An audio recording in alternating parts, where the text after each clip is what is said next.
ჩვენი გადაცემის პირველი ნაწილის სტუმარი გახლავთ ანალიტიკოსი სოფიკო სოხაძე. ძალიან დიდი მადლობა რომ მონახედი რომ დამოხვედით ჩვენთან. გავდნო სოფიკო და რა თემა მინდა ჩვენ მოგთავაზოთ. ეს იქ სანამ ჩვენ იმას ვარკვევდით რომ მიაწვდის თუ არ მიაწვდის ამერიკის შეერთებული შტატები ტომაჰავკებს თუ ტომოჰავკებს უკრაინას თან გაირკვა რომ თურმე მას სპეციალური დანადგარები ჭირდება ის სამხედრო გემებიდან უნდა გაიშვა სადაც ეს დანადგარებია დამონტაჟებული უცებდა მოულოდნელად ტრამპმა დაურეკა პუტინს ჩვენ არ ვიცით შეთანხმებული იყო თუ სპონტანური იყო მაგრამ მათ ბევრ საკითხზე ისაუბრეს ტრამპი ჩვეულებისამებრ კმაყოფილია მიულოცეს ერთმანეთს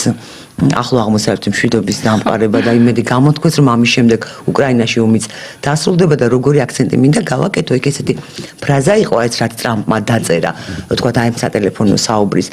შესახებ რომ მათი საუბრეს სავაჭრო ურთიერთობებზეც უკრაინაში ომის დამთავრების შემდეგ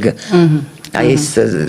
ძალიან ცინიკურია ერთი მხრივ და მეორე მხრივ პრაგმატული, იმიტომ რომ გეოპოლიტიკა და პოლიტიკა საერთოდ პრაგმატულია. და დღეს ხდება ტრამპი ზელენსკის. მე არ ვიცი ესენი რას თამაშობენ რა აქვს გადაწყვეტილი იყო თუ არა ეს სატელეფონო ზარი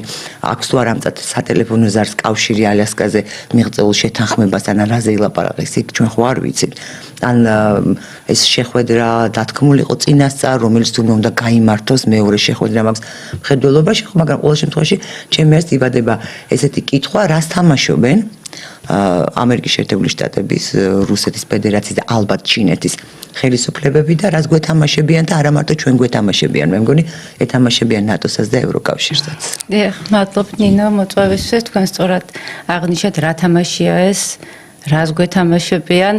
მე მგონი თავადაც ვერ გარკვეულან რადგან სოფლიო არის შესული იმგვარ პოლიტიკურ ეკონომიკურ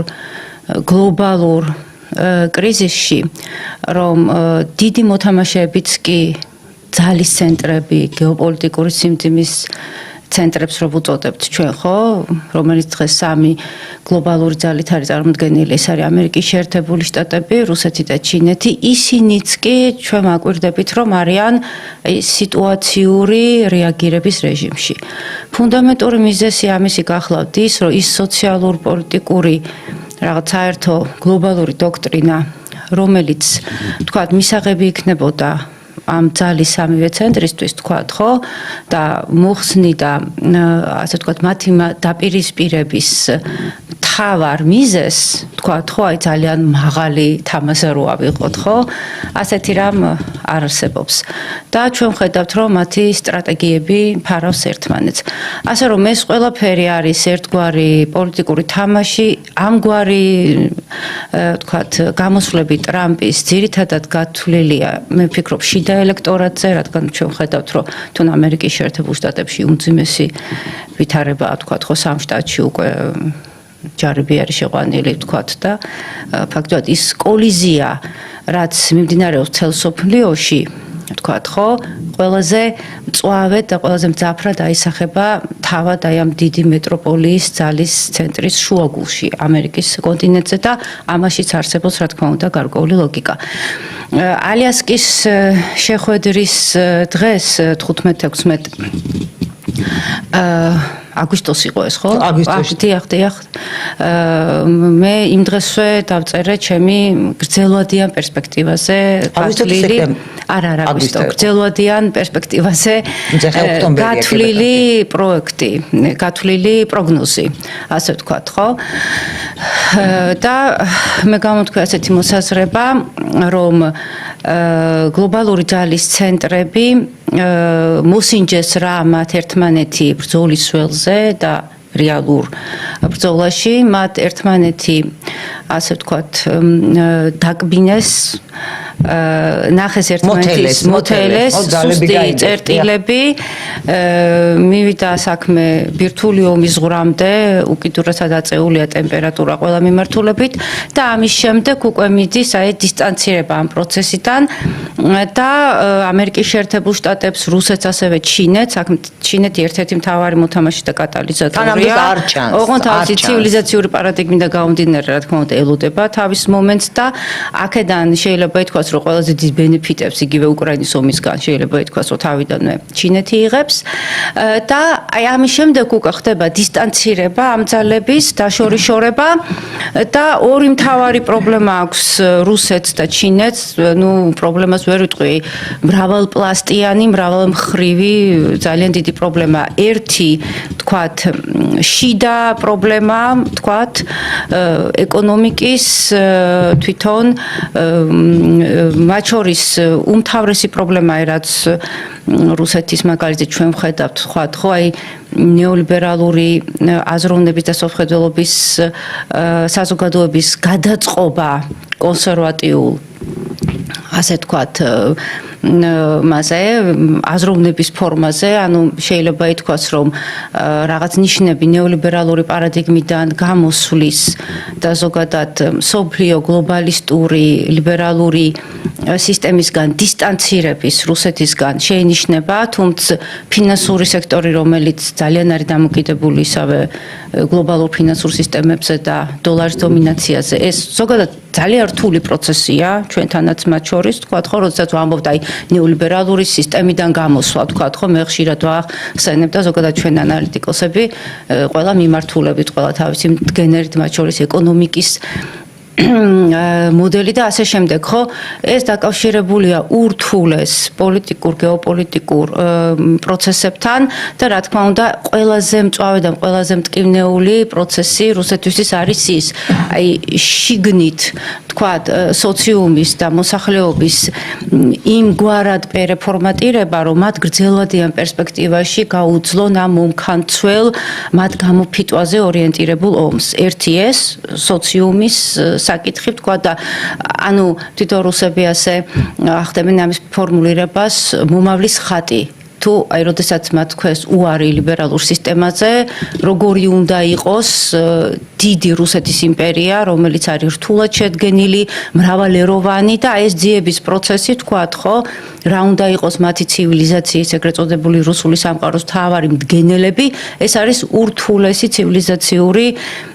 ასე თქვათ პრობლემა, რომელიც მათ აუცილებლად უნდა გადაწყვიტონ, იმიტომ რომ ესოდენ დიდი რთულად შედგენილი და რთულად სტრუქტურირებული სახელმწიფოს და გეოპოლიტიკური სიმძიმის ცენტრის, რომელსაც ესე იგი მსხვილი გეოპოლიტიკური სხეული გააჩნია, ხო, ყველა თავისი გეოპოლიტიკური პარამეტრებიდან გამომდინარე, ასე თქვათ, მძლავრი ცივილიზაციური მოდელის და იდეოლოგიური მდგენელის გარეშე, რა თქმა უნდა, არსებობა ყველა წარმოუდგენელია. ანუ ძალიან სერიოზული პრობლემები უდგათ რუსებს, ვიდრე თქვათ, ეკონომიკამდე და გეოპოლიტიკამდე. ასეთი პრობლემა უდგათ ევროკავშირსაც და ამერიკის შეერთებულ შტატებსაც. და მეორე კიდე რაც ყველაზე მთავარია, რისთვისაც აი თქვათ რუსეთი ცდილობს დისტანცირებას და იმას, რომ დრო მოიგოს ეს სამხრეთ კავკასიასთან მიმართებაშიც კარგად იგრძნობა, რომ მათ უნდათ თავიანთი სამხედრო სამრეწველო კომპლექსის სრულად გამართვა, ანუ ეკონომიკის საომარელსებზე უფრო მაღალი ხარისხით გადაყვანა და ამას აი რაც ვახსენე, ცივილიზაციური, თქვათ, პროექტი მათი, სოციუმის პრობლემები, ასევე აი სამხედრო სამრეწველო კომპლექსი და ამისთვის დიდი ეკონომიკის მობილიზება და ჩვენ ვხედავთ ახლა ზოგადად ევრაზიის კონტინენტის მთავარი მოთამაშეების, მათ შორის ჩრდილოეთ კორეა, ჩართული ირანი, ჩინეთი, ხო? ფაქტიურად აი ეს სამხედრო პოლიტიკური, ეკონომიკური ყოვლისმომცველი კავშირები, თქვათ, ხო? აი ეს პრობლემები აქვს რუსეთს, თქვათ, ცივილიზაციური, სოციუმის და სამხედრო სამრეწველო კომპლექსის გადატვირთვა, განახლება და დიდი ომისთვის მომზადება. ამერიკასაც შეიძლება ითქვას, რომ დაახლოებით იგივე ეს ყოვლისმომცველი ცივილიზაციური, ასე ვთქვათ, კრიზისი შეეხო ყველა დიდ ძალას. ჩვენ ვხედავთ, რომ გაცხარებული ბრძოლა, აი პირობითად რო ვთქვა, Deep State-თან, ტრამპიც თვითონ გლობალისტური ელიტის და მიმდინარეობის წარმომადგენელია, რა თქმა უნდა, ისინიც თავისი ნეოკონსერვატორების და ნეოკონების შლეიფით, აი მარკო რუბიო, პიტ ჰექსეტი და სხვა კიტკელოკი, ხო, ნეოკონები არიან, რასაც ადრე ვთქვათ, ომის პარტიას და ქორების პარტიას უწოდებენ. იცოდნენ, ხო? უბრალოდ ისინი ცდილობენ აი ამ ჰეგემონური პროექტის, ანგლოსაქსონური ჰეგემონური პროექტის გადაფორმატირებას, ჩანს ტენდენციები, რომ ისინი გამოდიან ევროპიდან და ასე ვთქვათ, მათი ფსონი დადებულია ინდოწყნარი ოკეანის მასე, აი ამ დიდ არეალზე, ჩინეთი არის მათი მთავარი პოლიტიკური, ეკონომიკური კონკურენტი და როგორც თავად უწოდებენ სისტემური მტერი და ჩვენ ასე ვხედავთ ანგლოსაქსონური სამყაროს ერთ-ერთი თავარი ფლაგმანი ქვეყნის ბრიტანეთის გააქტიურებას ახლო აღმოსავლეთის მიმართულებით და ნუ აქვე უნდა ვთქვათ, რა თქმა უნდა, რომ ახლო აღმოსავლეთის სამხრეთ კავკასია ეს ერთიანი გეოსტრატეგიული არეალია მათ წარმოდგენებში და ზოგადადაც ახლა ისე დაალაგდა ვითარება, რომ რაც ხდება ახლო აღმოსავლეთში, უშუალოდ პირდაპირ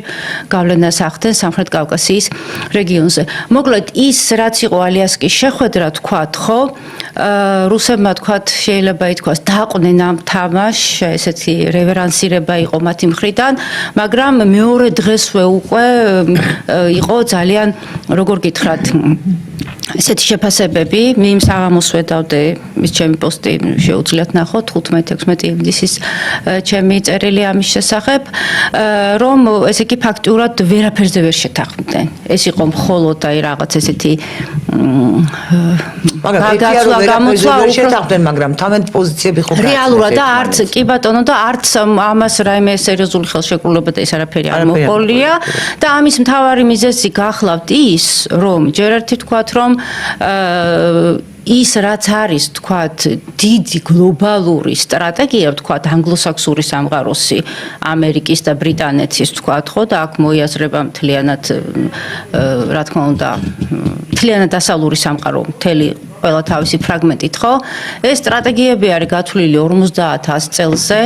და ამათ უკან დგანან უზარმაზარი სტრუქტურები და უზარმაზარი ფინანსური და პოლიტიკური ელიტები და ზესახელმწიფოებრივი ტრანსკონტინენტური დიდი კომპანიების ელიტები თქვათ ხო ამიტომ ესე იგი რაღაც გარკვეული თვალსაზრისით უნდა ვიცოდეთ რომ ტრამპი, ბაიდენი თქვათ იგივე სხვა ესენი ერთგვარი ფრონტმენები არიან და აი ესეთი დიდი სტრატეგიები თქვათ ხო ესე მყისიერად არ იცვლება მაგალითად დღევანდელ დღეს ანგლოსაქსების მთავარი სტრატეგია ეს გახლავთ აი ზოგადად რო ავიგოთ ინდოწყნარი ოკეანის სტრატეგია მთელი თავისი ქვესტრატეგიებით რომელიც მოიცავს ზოგადად ევრაზიის კონტინენტის გეოსტრატეგიულ არეალებთან მიმართებას როგორიც არის ბალტიისპირეთსა და შავ ზღვამდე არეალი ეგრეთ წოდებული ინტერმარიუმი შავი ზღვის გეოპოლიტიკა არის მათთვის ამოსავალი წერტილი და დამაგრების წერტილი როდესაც ევრაზიის კონტინენტის უსაფრთხოებას და ზოგადად გეოპოლიტიკას განიხილავენ შავი ზღვისა და კასპიის ზღვის მიმდებარე სტრატეგიული არეალები თქვათ ხო როგორიცაა სამხრეთ კავკასია ახლო აღმოსავლეთი შუა აზია ესე იგი ფაქტიურად აი ეს მათი სტრატეგიები მოიცავს მთელი მსოფლიოს მნიშვნელოვან გეოსტრატეგიულ არეალებზე დომინაციის დამყარების სურვილს და სტრატეგიას. აი თქვათ თუ მათ უნდათ თქვათ რუსეთთან შეთანხმება პირველ რიგში ამ სტრატეგიებს უნდა გადახედონ და უნდა მიიღონ მონაწილეობა ევრაზიის კონტინენტის საერთო უსაფრთხოების კონცეფციის შექმნაში თქვათ, ხო? რაც მათ არანაირად არ აწყობთ. ევრაზიის კონტინენტის საერთო უსაფრთხოების კონცეფცია ეს არის გეოპოლიტიკის ერთ-ერთი მამის კარლ ჰაუსჰოფერის კონცეფცია, რომელიც გულისხმობდა სამ ღერძს: ბერლინი, მოსკოვი, პეკინი, ხო? ანუ ევროპა არის შემადგენელი განუყოფელი ნაწილი ევრაზიის კონტინენტის და ევროპის ინტერესშია თქვათ, ხო, რომ იყოს ერთიანი უსაფრთხოების სისტემა და ისეთი პოლიტიკური და ეკონომიკური კავშირები, რაც თქვათ მის პოლიტიკურ და ეკონომიკურ აღმავლობას მოემსახურება და თქვათ რუსეთის და ჩინეთის მხრიდან არ კონდეს თქვათ ესე იგი საფრთხის შეგრძნება. ხო ეს შესაძლებელია მხოლოდ იმ შემთხვევაში, თუ მოხდება მათი შეთანხმება რუსეთთან და ჩინეთთან ერთად ევრაზიის კონტინენტის საერთო უსაფრთხოების არქიტექტურაზე. სხვათა შორის, როდესაც იყო მზადება მოლაპარაკებებისთვის და პირველად რიადში იყო შეხვედრა, ხო? მაშინ რუსეთის პრეზიდენტმა, საგარეო საქმეთა მინისტრმა უმაღლესი თანამდებობის პირებმა ესეთი მთავარი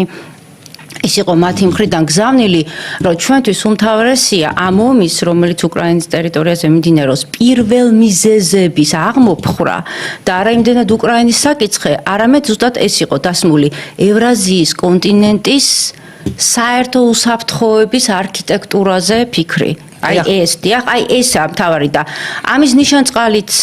არ არსებობს, თქვათ ხო, ეს ყველა სტრატეგიები მთელი სული ჩაშვებულია. გესმით და როდესაც ტრამპი ამბობს, რომ აი თქვათ ჩვენ შევთანხმდით და აი დღეს ჩემმა მეუღლემ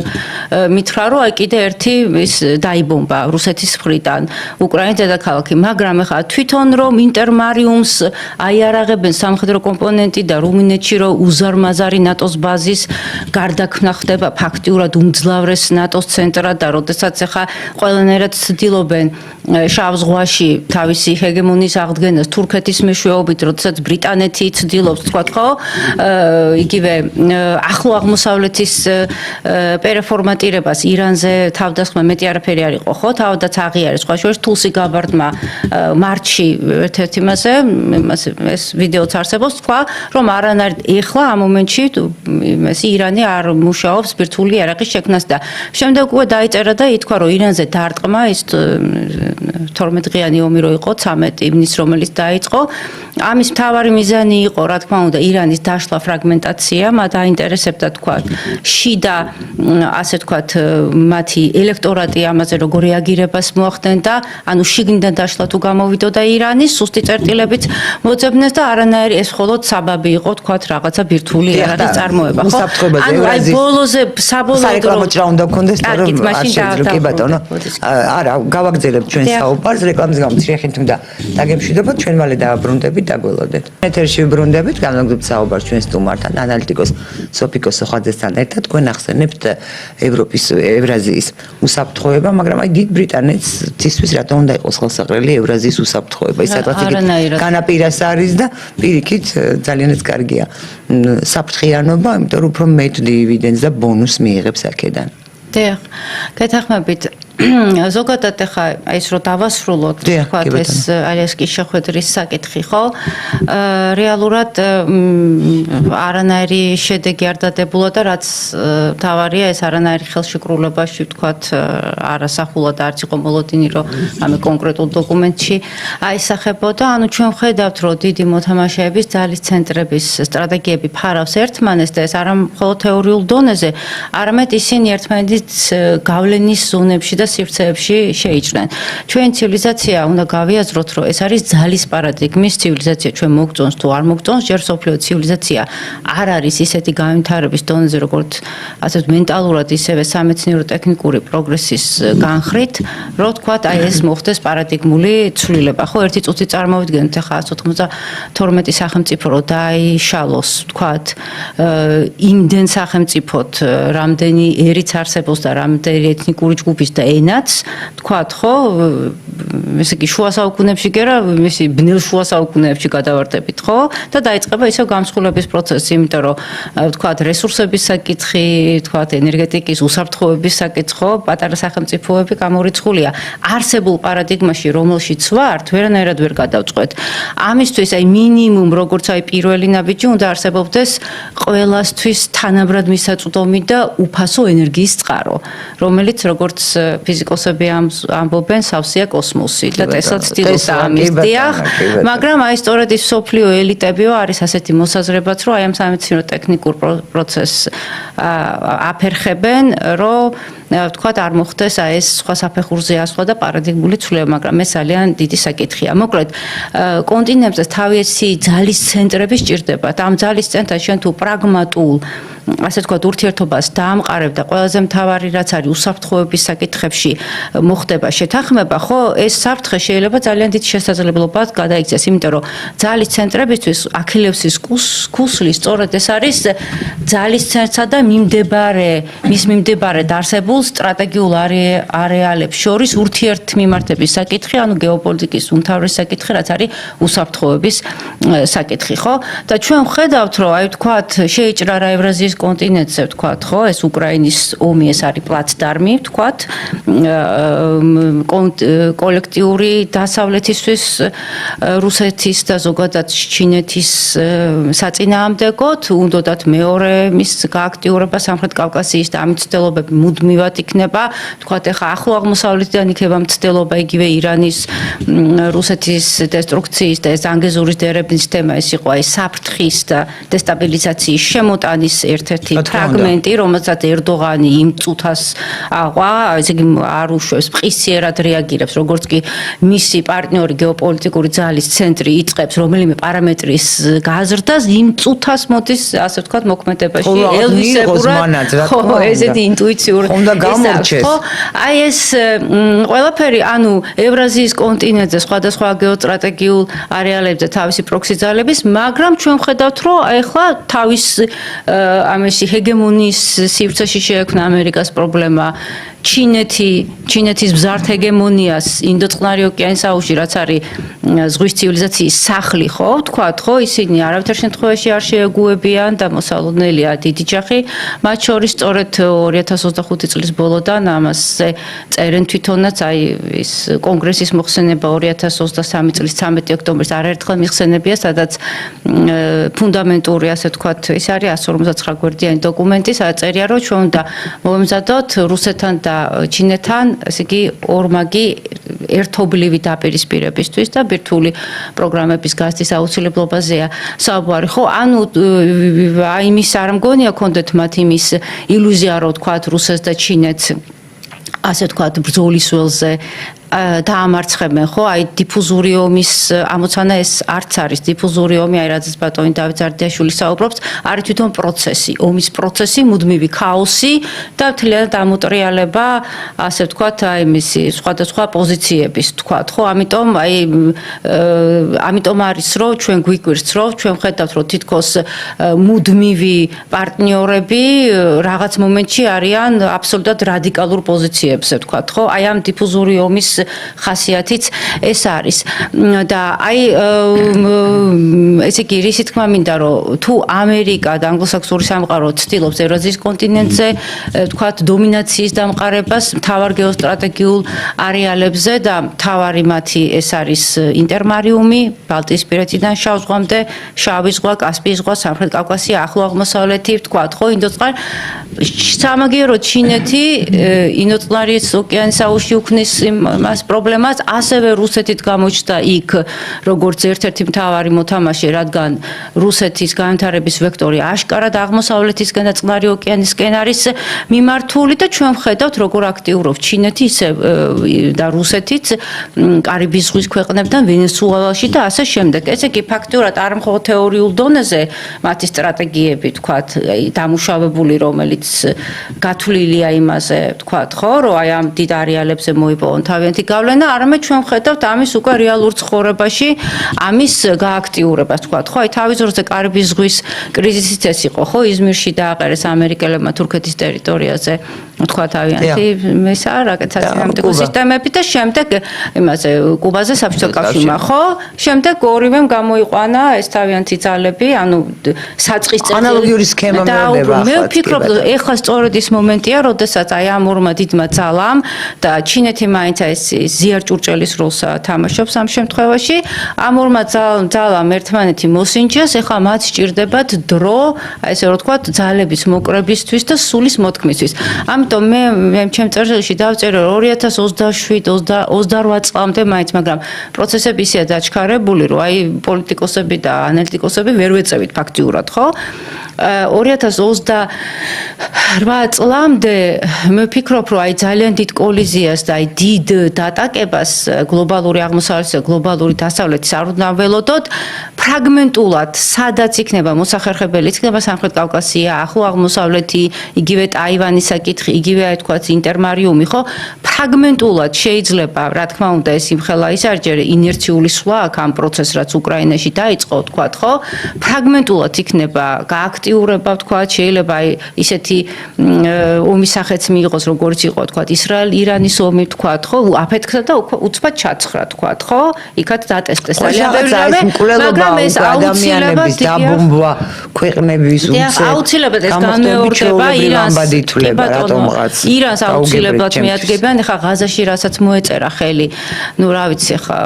ვინმეს თუ ამის ჯერა ცეცხლის შეწყვეტის ხელშეკრულება მე ძალიან მეჭვება იმიტომ რომ ზოგადად რაც ახლა ხდება ახლო აღმოსავლეთში ისრაელი-პალესტინის კონფლიქტი ირან-ისრაელის ომი ხო ამის შინაარსის გაგება გლობალური კონტექსტის გარეშე არის უბრალოდ წარმოუდგენელი სხვა შინაარსი არ აქვს ფაქტურად ეს არის ნაწილი იმისა იმ დიდი ამბისა თუ ევრაზიის კონტინენტის მთავარი მოთამაშეები ძალის ცენტრები რეგიონალური მოთამაშეები თქვათ ხო როგორც არის რუსეთი ჩინეთი ირანი საუდის არაბეთი თქვათ ხო ჩრდილოეთ კორეაც კი თქვათ ხო იმიტომ რომ აქტიური მოთამაშეა ამ ამბავში აი ეს დიდი მოთამაშეები ევრაზიის კონტინენტის დაუთმეობენ თუ არა ანგლო-საქსებს ევრაზიის კონტინენტს ანუ ევრაზიის კონტინენტის მთავარ საკვანძო გეოსტრატეგიულ არეალებზეა არის დაუთმევენ თუ არა აი ეს არის ამ დიდი ამბის შემადგენელი ნაწილი პუტინს და ტრამპს დაუბრუნდეთ თუ შეიძლება შიდა აუდიტორიისთვის იყო განკუთვნილი თუ არ იყო განკუთვნილი ფაქტია რომ თქვა შეხვდებიან ხა მოცლილები ხო არ არიან მეორე შეხვდნენ ერთმანეთს ანამდე ხას ერთმანეთს ტელეფონით ესაუბრონ რა ბედისთვის ამზადებენ და უკრაინას ალბათ ზელენსკისაც შემთხვევით არ ხვდება დღეს იმიტომ რომ ზელენსკი კარგი საშუალება მე თქვას რომ აი ზელენსკი არ არის თანახმა თუ რაღაც ისე არ წავიდა ხო ისი პირობაც მისცა ნუ ჩვენ ვხედავთ რომ ისეთი აშკარა და თავხეთ უტიფარი თამაშია რომ აი შეურაცხყოფილიც კი ვრჩები ხოლმე ხანდახან რომ რატომ გონია რა ქნა თავადაც ძალიან უჭირს ხო ასეთი გონებაც მოგები რომ ვერ მივხვდებით რა როლი აქვს ამ პროცესში ზელენსკის უკრაინას გასაგებად როდემდე შეიძლება გაგრძელდეს ეს მართლა ბოლო უკრაინელამდე სანამ არ უჯვარისწერიათ არ ამოწყდებიან ან არ გაიქცევიან ქვეყნიდან და ზელენსკის რა დატვირთვა და როლი აქვს აი მთელ აი ამ პარადიგმაში რაზეც ზელენსკი თავიდან ბოლომდე მე მგონი ამას ხა დიდი სარჭირდება ანალიტიკოსობა რომ ბრიტანეთიდან მართულია თქვა ხო იმიტომ რომ ბრიტანეთს არ აწყობს არანაირად ევრაზიის კონტინენტზე რაიმე კონსტრუქციის გეოპოლიტიკური კონსტრუქციის და მით უმეტეს საერთო უსაფრთხოების არქიტექტურის აგება თქვა ხო და ზოგადად ბრიტანეთი ყოველთვის ეწინააღმდეგება ისი კონტინენტურ ევროპაში რაიმე სახით გეოპოლიტიკური ძალის ცენტრის შექმნას ერთ-ერთ გადაცემაში მე მახსოვს მოვიყვანე ციტატა ნატოს ერთ-ერთი გენერლის რობ ბაუერი რომელიც ამბობს რომ დაივიწყეთ ევროპელებს ეუბნება ეს 2 წლის წინ უკვე 3 წლის წინ დაივიწყეთ თქვენ გეოპოლიტიკური სუბიექტივიზმი დაივიწყეთ ევროარმია არ ვიცი ეთყობა წინასწარ ქონდა მას ინფორმაცია რომ თქვა მილიტარიზაციას აპირებდნენ თუ რა იყო თუმცა ეს გლობალისტურ გეგმაში შედის დაივიწყეთ გეოპოლიტიკური სუბიექტივიზმი დაივიწყეთ ისა ევროარმიის შესახებ და თქვენ შეგუეთ იმას რომ თქვენ კეთილდღეობა უნდა გაუყოთ თქვა დასავლეთის ცივილიზაციის სხვა ფრაგმენტებს, აი რაც თქვათ მიუხენის ცნობილ გამოსვლაში, რაზეც ისაუბრა, მან რა ქვია. ერთ-ერთმა მთავარ წარმომადგენელმა ეს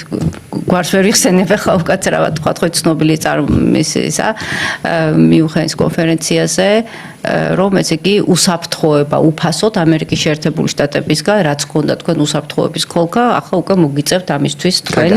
ებისთვის რა ქვია მარკო რუბიო კი არა მეორე ცისფრთვალება რო ვაგაც როგორ დამავიწყდა სახელი ხო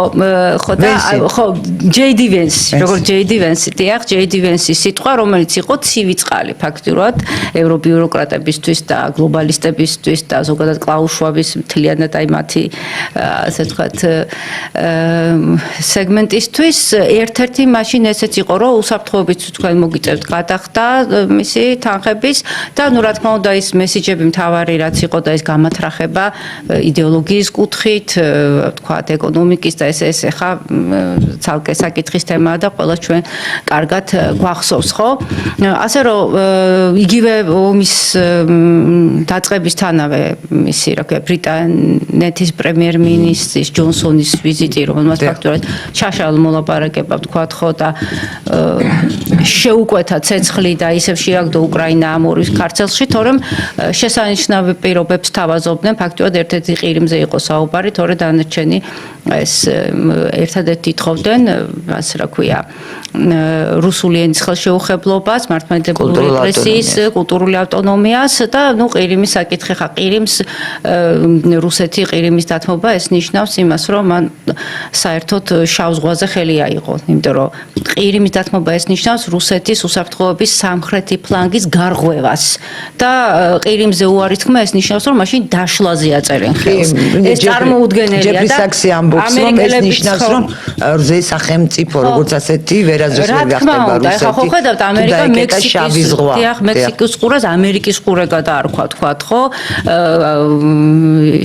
მექსიკის ყურეში რომელსაც ამერიკის ყურეს უწოდებს ახლა შეეგუება თქვათ ჩინურ და რუსულ სამხედრო გემებს ხო თუმცა ვენესუელასთან გამოჩნდნენ უკვე რა ხო და აი ამაშია საქმე ხა ზელენსკი რო არის აი უაღერსად ნეგატიური ფიგურა ხარ ბილად რო თქვათ და ფაქტურად მარიონეტი ბრიტანელების ხელში და ამერიკელების ხელში ეს მე მგონი ცხადია აი ამ შემთხვევაში უკრაინის საკითხი შეიძლება ითქვას რომ ბრიტანელები და ამერიკელები მათი მიდგომები ერთია თქვათ ხო იმიტომ რომ ესე იგი ისინი ცდილობენ ახლა რამენერად დაიყოლიონ რუსეთი რომ შეწყდეს ეს ომი მაგრამ მათ არანაირი ბერკეტი ამისთვის საამისოდ არ აქვს და რუსეთიც ახლა რუსეთს მე მგონი უკვე ვეღარ მოატყუებენ იმიტომ რომ როგორც თავშივე ვთქვი მაშინ თლიანად სტრატეგიები უნდა გადაიხედოს და ისინი უნდა გავიდნენ ინტერმარიუმით ანუ რაც იყო ნატო რუსეთის 1997 წლის შეთანხმება იმ შეთანხმებაში ხო ეს ერთ-ერთი მთავარი პუნქტი იყო რომ ინტერმარიუმი ანუ ბალტიისპირეთიდან შავ ზღვამდე ეს არეალი საერთო თავისუფალი უნდა ყოფილიყო სამხედრო და ძალისმიერი კომპონენტისგან თქვათ ხო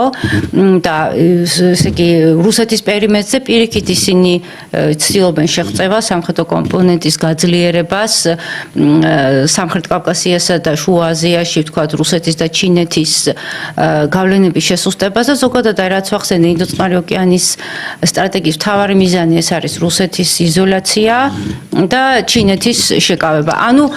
მათი გეოპოლიტიკური სტატუსის დაქვეითება იმ გვარად, რომ ისინი არ წარმოადგენდნენ ევრაზიის კონტინენტზე ძალის ცენტრებს და ამის შემდეგ უკვე ხო სხვა სეგმენტების და სხვა რეგიონალური მოთამაშეების ანგლოსაქსების დომინაციის ქვეშ მოქცევა ეს იქნება მხოლოდ დროის საკითხი. სწორედ ამან გამოიწვია ის, რომ ჩვენ გვაქვს ორი მძლავრი სამკუთხედი სამხედრო სტრატეგიული კავშირის ეკონომიკურზე აღარ ვამბობ უკვე ევრაზიის კონტინენტზე, ზედა რუსეთი, ჩინეთი, ჩრდილოეთ კორეა და ქვედა რუსეთი, ჩინეთი, ირანი. ძალიან მყარი კავშირი თქვა და ამას მიერთებული თქვა იგივე ის გლობალური სამხრეთის ქვეყნები, ინდოეთი თავისი ძალიან მზარდი პოტენციალი და ასე შემდეგ და ასე შემდეგ. ანუ აი ჩვენ რასაც ახლა უკრაინის ტერიტორიაზე მათ შორის ხდება ევრაზიის კონტინენტის ბედიც. აი რაც ეხლა თქვი. მაგრამ ხალხი ხა ჩემი ეს მნიშვნელოვანია. ახლა გლობალურ კონტექსტში, ანუ მე ვერანაირი წინაპირობას რომ ეს ომი გაჩერდეს ვერ ვხედავ. უბრალოდ აი ამ დიდ ძალებს ჭირდება დრო ძალების მოკრებისთვის და სულის მოთქმისთვის. მე მოსინჯეს ერთმანეთის სულსი წერტილები. ახლა 27-28 წლამდე იქნებ მივახციოთ. ხდება, ესე იგი, ახლა რა ხდება, რომ მაქსიმალურად ცდილობენ რომ უნდა დავსვა. არ გამოვა. ესე იგი, რა საკითხი მაინტერესებს, აი ჩვენ კონტექსტში. ჩვენთვის არ არის ხელსაყრელი საქართველოსთვის, სამხრეთ კავკასიისთვის, ჩემი აზრით, რომ ძალიან გაძლიერდეს და მხოლოდ რუსეთი და ჩინეთი იყოს ძალის ცენტრი ევრაზიის კონტინენტზე. ჩვენთვის მნიშვნელოვანი არის ძალთა ბალანსი. ანუ ჩვენ არც ამ მხარის სრული გამარჯვებაა ხელსაყრელი ჩვენთვის და არც მეორე მხარის. როგორი კონფიგურაცია ხელსაყრელი ჩვენთვის? ამ ძალებს შორის. ჩვენთვის არის უკრაინის ომი როგორ უნდა განვითარდეს? აი კონკრეტულად ჩვენთვის კონკრეტულად არის მისაღები ევრაზიის კონტინენტის უსაფრთხოების იმგვარი კონცეფცია, აი რასაც კარლ ჰაუსჰოფერი ემხრობოდა ბერლინ, მოსკოვი, პეკინი, სადაც დასავლეთ ევროპა და ევროპის კონტინენტი იქნება ბუნებრივად ჩასმული ამ კონფიგურაციაში, იქნება საერთო უსაფრთხოების კონცეფცია და ეკონომიკური, კულტურული და ანუ ევროპაც იქნება მონაწილე იმის ევროპას ერთ-ერთი ცენტრი, არა ევრაზიის. და რა თქმა უნდა, მხოლოდ ანუ ევრაზიის კონტინენტის საერთო უსაფრთხოების კონცეფციის ფარგლებში არის მხოლოდ შესაძლებელი, რომ ევროპაში ჩამოყალიბდეს ძალის ცენტრი, გეოპოლიტიკური სიმძიმის ცენტრი, რომელსაც ძალიან ეწინააღმდეგებიან ბრიტანელები და ამერიკელები. აი მხოლოდ რაც არის პეკინი, მოსკოვი, ბერლინი, მოსკოვი, პეკინი, ხო? კარლ ჰაუსჰოფერი, გერმანელი ერთ-ერთი ზოგი თulis რომ მაკინტერი არა და ეს არის თვითონ ანუ კონტინენტური გეოპოლიტიკის არაბებს რა როლი აქვს ანუ შემდეგ უკვე ხო აი მთავარი არის აი დიდი მოთამაშეები როგორც არის რუსეთი და ჩინეთი თქვათ ხო და ის რომ ევროპა არ გადაიქმნეს ასე თქვათ ახალ პოლიგონად ანუ ახალ შეტევის ხაზად ეს რუსეთის წინააღმდეგ ეხლა არის იმის საფრთხე თქვათ ხო აი როდესაც უყურებთ ეხლა ჩვენ ევროპის გაზრდილ მილიტარიზაციას და აი შოლცის სრულად უგუნურ გამონათქვამებს და მანამდე ბორის პისტორიუსის რომ ჩვენ ომისთვის უნდა ვემზადოთ და უნდა 2023 წლიდან ეს გლობალისტების გეგმაშია ჩვენ ხო გვისაუბრია ამის შესახებ რომ სამწუხარო დღევანდელ დღეს ევროპას მართავენ გლობალისტები ტრანსჰუმანისტები პოსტადამიანის ეპოქაზე ორიენტირებული ადამიანები რომლიც ვისაც ერი სახელმწიფოს ცნება ვესტფალიის აი ეს მოცემულობა 1648 წლიდან რა ჩამოყალიბდა ერი სახელმწიფოების საერთაშორისო სამართალი ხო წესებზე დამყარებული საერთაშორისო წესრიგი ხო აი ამას ყველაფერს ებრძვიან ანტიგლობალისტები და მათთვის ესე იგი ისეთი მდგენელები როგორიც არის ერი ეთნოფსიქიკა ერი სახელმწიფო ეროვნული კულტურა ძველი კულტურა ვთქვათ ხო ეს ყველაფერი პირდაპირ ეს არის მათთვის მძიმე ბარგი ზედმეტი ბარგები და ამიტომაც არის გაუგებარი როდესაც ჩვენ ვხედავთ რომ აშკარად ევროპის მართველი ძალები დგამენ ისეთ ნაბიჯს რომელიც ეწინააღმდეგება ევროპის ცალკეული სახელმწიფოების სტრატეგიულ და სასიცოცხლო ინტერესებს. ანუ არ არის გამორიცხული რომ რუსეთთან და ჩინეთთან დიდ ომში იმდენად მნიშვნელოვანია გლობალური დასავლეთისთვის, რუსეთის და ჩინეთისთვის გეოპოლიტიკური სტატუსის დაქვეითება და მათთვის ინერციის დაგდება მაინც. თქვათ, ხო, რომ არ არის გამორიცხული როგორც უკრაინა შეამსხურიეს რუსეთს, ასევე მთლიანად ევროპაც შეამსხურიონ რუსეთს. აი მაგალითად ეს ტომჰავკებზე სპეკულაციები, ხო? ხო, ბირთვული მის მატარებელი შეიძლება იყოს აღჭურვილი ბირთვული კობინეტზე ტომჰავკები და მითი კოსმოსური მებით სისტემებით იმართება თქვათ ხო ანუ რუსეთის მხრიდან მინიმუმ ტაქტიკური ბირთვული იარაღის გამოყენება მოყვება და შეიძლება ამას მოყვეს აი თქვათ იმისი რა ქვია სტრატეგიული ობიექტების ევროპის ტერიტორიაზე მდებარე ამერიკის სამხედრო ბაზების ხმელთაშუა ზღვაში თქვათ საზღვაო ბაზის და არ გამოვრიცხავ რომ ატლანტიკის ოკეანეშიც კი შეაწუხონ თქვათ ხო ანუ შეიძლება აი ამ ზღვარზეც წავიდნენ მე ალბათ უკან დაიხევენ ანუ წაკბინონ რუსეთს კიდე რეაქცია ნახონ და აი ამ ასე თქვათ მუდმივ კბენასა და ამ მუდმივ გაღიზიანებაში რომელიც უკან დგას რუსეთის უკან თქვათ ჩინეთი და სხვა დიდი მოთამაშეები ევრაზიის კონტინენტის ხო მათ აქვთ იმედი ცრუ ილუზია აქვთ რომ ისინი ამასობაში დროთა განმავლობაში მიაღწევენ იმას რომ შიგნიდან აფეთქდება რუსეთი რომ ეკონომიურად ვერ გაუძლებენ მაგრამ ეთნოფსიქიკა არ ითვალისწინებენ რუსეთის ეთნოფსიქიკას რომელიც ახლა აი მართლა იღვიძებს და ხედავთ ჩვენ ხო რომ ფაქტიურად აბსოლუტურად ემხრობა ისი ხელმძღვანელობის აი ამ საომარ რიტორიკას ხო სტრატეგიული სიღრმე რაც აქვს რუსეთს და თვითკმარი რესურსები და მით უმეტეს როდესაც ჩვენ ხედავთ რომ რუსეთს ზურს უგამაგრებენ დიდი მოთამაშეები თქვათ ხო იმიტომ რომ იციან რომ რუსეთის დაასშლა ფრაგმენტაციის შემდეგ მერე მიადგებიან ჩინეთს ირანს კორეას და ასე შემდეგ ხო ასე რომ მე ვფიქრობ მაინც რომ ესე იგი ვერ ხედავ ვერანაირ იმას წინაპირობას რომ ეს ომი გაჩერდეს უბრალოდ ეხლა ეს არის დროის მოგების პერიოდი და ნუ ჩვენთვის უმთავრესი რა თქმა უნდა ეს არის მშვიდობის შენარჩუნება უმთავრესი არის ის რომ ჩვენ რამენერად მოვახერხოთ რომ ჩვენი ტერიტორია არ გამოვაყენებინოთ პლაცდარმად არც ერთ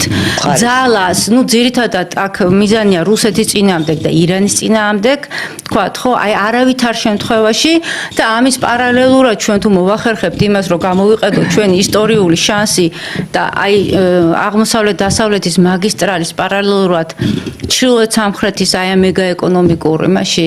ტრანსკონტინენტურ პროექტში ჩავჯეთ, თქვათ, რაც არის, ხო? რუსეთის გასვლა ინდოეთის ოკეანეზე, პეტერბურგიდან მობამბამდე და ჩინეთის და ინდოეთის შემოსვლა, ჩაბაჰარის პორტი, ირანი, შემდეგ სამხრეთი, აი ევრაზიის კონტინენტის საერთო უსაფრთხოების კონტექსტში, აი ეს გზა, თქვათ, ხო, ჩინეთი, ინდოეთი, ირანი, სამხრეთ კავკასია, შავი ზღვა, ევროპა ძალიან აწყობს ევროპასაც. თუ ამერიკელებმა არ ჩაშალეს, როგორც ჩრდილოეთ ნაკადი ჩაშალეს, გესმით? აი ეს არის ევროპას უნდა იყოს გონიერება. ევროპას სამწუხაროდ მართავენ გლობალისტები, რომელთათვისაც საერთოდ ნაციონალური იდეა და ეროვნული სახელმწიფოს იდეა საერთოდ არაფერს არ წარმოადგენს. აბა ეხა ურსულა ფონ დერ ლაიენის, რომელიც რვაშვილის დედაა, ხო? ეს რა ქვია, გამოსვლა რომ ჩვენო თალმუდის ფასეულობებია ჩვენთვის თავარი ფასეულობაო. ნუ თავი დავანებოთ, თქვათ თალმუდს, ხო? რატო უნდა იყოს რომელიმე სხვა ცივილიზაციის ასე თქვათ რაღაცა საზრისი, თქვათ ისეთი დიდი ცივილიზაციისთვის, როგორც ევროპული ცივილიზაცია არის, აი სხვა ცივილიზაციის საზრისი რატო უნდა იყოს? ამოსავალი წერტილი, ეს მე ჩემთვის ყოველად გაუგებარია, თქვათ, ხო? ანუ აი ასეთ დღეში არიან და ეს ძალიან, ერთსაც ვიტყვი თუ შეიძლება, ეს არის ძალიან სამწუხარო, რადგანაც, რასაც ახლა ატლანტისტური ძალები ცდილობენ, ანუ ევროპის ჩაძირვა, ევროპის გეოპოლიტიკური სტატუსის განულება, თქვათ, ხო? ეს ძალიან დიდი გამოწვევაა და ძალიან დიდ საფრთხეს ქმნის, როგორც ევრაზიის კონტინენტის საერთო უსაფრთხოების კუთხით, ასევე რაც ძალიან მნიშვნელოვანია, მსოფლიო ცივილიზაციური ბალანსის კუთხით, იმიტომ რომ ევროპული კულტურის და ევროპული ცივილიზაციის ჩაძირვით, თქვათ, ხო, დაირღვევა მსოფლიო ცივილიზაციათა შორის ბალანსი, რაც იქნება ზოგადად კაცობრიობისთვის ძალიან დიდი გამოწვევა, რა ჩაანაცვლებს მათ და ამ შემთხვევაში მე ვფიქრობ, რომ ანგლოსაქსონურ ელიტასაც ეწია აი ამ ნეოლიბერალური სისტემის, განათლების სისტემის მსახურალი ხელი, რადგან მე ვფიქრობ, რომ ვერანაირ შემთხვევაში, თქვა თუ მოხდა ამგვარი კოლიზია, თქვა ხო, საბოლოო ჩაესვენა ევროპის მზე, რაც ძალიან ცუდი იქნება და ღმერთმა არ დაიბაროს. მე რას ვამბობ, იცით, რომ ამერიკა და დასავლური ცივილიზაციის სხვა ფრაგმენტები, ბრიტანია, ავსტრალია, კანადა, თქვათ, ხო, შეძლებენ ისინი, რომ ასე თქვათ, ისინი იყვნენ იდეების გენერატორები და ცივილიზაციური საზრისების შემქმნელები. ჩვენ მივიღებთ რკინის ფეხებზე შემდგარ ლოგოს, რომელიც ახდენს რკინის ფეხებზე შემდგარ გიგანტს, რომელიც ახდენს თავისი ლოგოსის ნეიტრალიზებას, თქვათ, ხო? აი ამ საფრთხეს რატო ვერ ხედავ დასავლეთი, თქვათ, დაინახავს, მე ვფიქრობ დაინახავს, თუგიან თუ არა ისეთი პირობები შეიქმნება, დაინახავს. ძალიან დიდი მადლობა საინტერესო საუბრისთვის. სამწუხაროდ ჩვენი გადაცემის პირველი ნაწილის დრო ამოიწურა. ჩვენ რეკლამის გამო მცირე ხნით დავამშვიდობოთ ერთმანეთზე, დაგიბრუნდებით მეორე სტუმართან ერთად, დაგველოდეთ.